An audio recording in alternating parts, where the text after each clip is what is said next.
Everybody, so we've got a story now called Scarlette, Beane, and the author is Karen Wallace.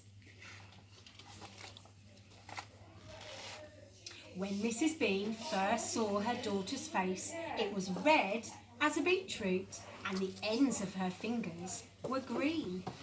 "I shall call her Scarlette," declared Mrs. Beane.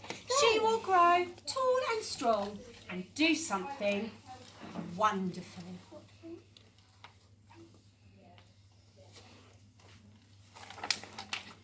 Mr. and Mrs. Beane lived in a house that looked like a garden shed. It was cosy and made of wood, but it was very small, so they worked outside as much as they could. Scarlette lay in her pram and listened to the flowers grow. And when she slept, she dreamed of doing something wonderful.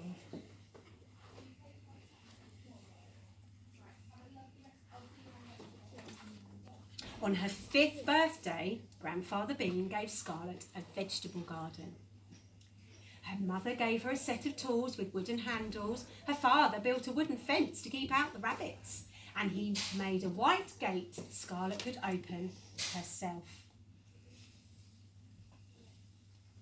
She's like a proper gardener, isn't she? What's she got in her hand here? A shovel. A spade. She'll need that, won't she? There's no rabbit. Scarlette loved her new garden. She pulled up the weeds. She dug the soil until it was crumbly, like chocolate cake. She planted a row of carrots, a row of onions, and a row of parsley. And that night, when she went to bed, the ends of her fingers glowed like green lights.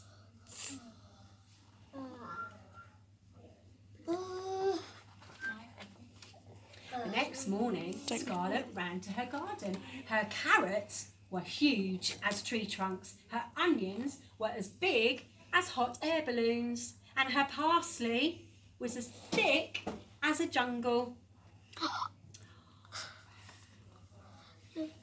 Everyone in the village came to help. They used bulldozers to dig the carrots. They drove forklift trucks to carry the onions. They cut the parsley with chainsaws. They're much, much bigger, aren't they, what you would normally have. We have carrots at school, don't we? Yeah. They don't grow as big as that. They only We don't need a bulldozer to get it out, do we? They're tiny. They are tiny. We have purple onions, but they don't grow as big as that. That's right. You're thinking of red onions, aren't you? Brilliant. Mrs. Beane's kitchen was too small for so many vegetables, so she made soup in a concrete mixer. And the house was too small for so many people.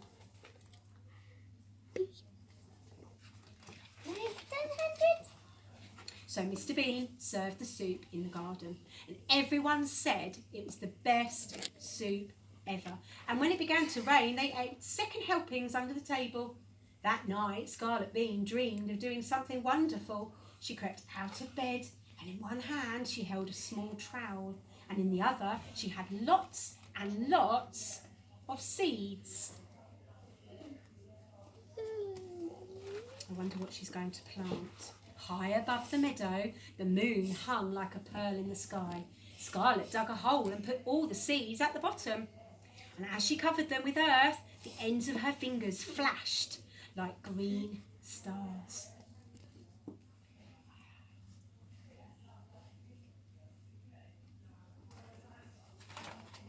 The next morning, the sun rose like a huge gold coin, and in the middle of the meadow was a castle made of vegetables.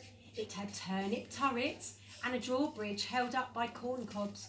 A cucumber tower stood at each corner. That's what she's got. Wow, that's what's happened overnight. What vegetables can you see? Thinking thumbs, what vegetables can you see?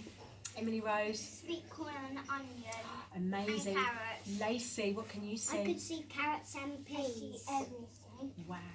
Amazing castle, isn't it? I know Mr. it's Beane couldn't believe his eyes. It was the house of all of his dreams. Mrs. Beane kissed her daughter's face. "I knew you'd do something wonderful," she whispered. Scarlette Beane was so happy. She went red as a beetroot and the ends of her fingers sparkled like fireworks. Wow, there's a picture of them now. They're going to be very happy in their new home, aren't they?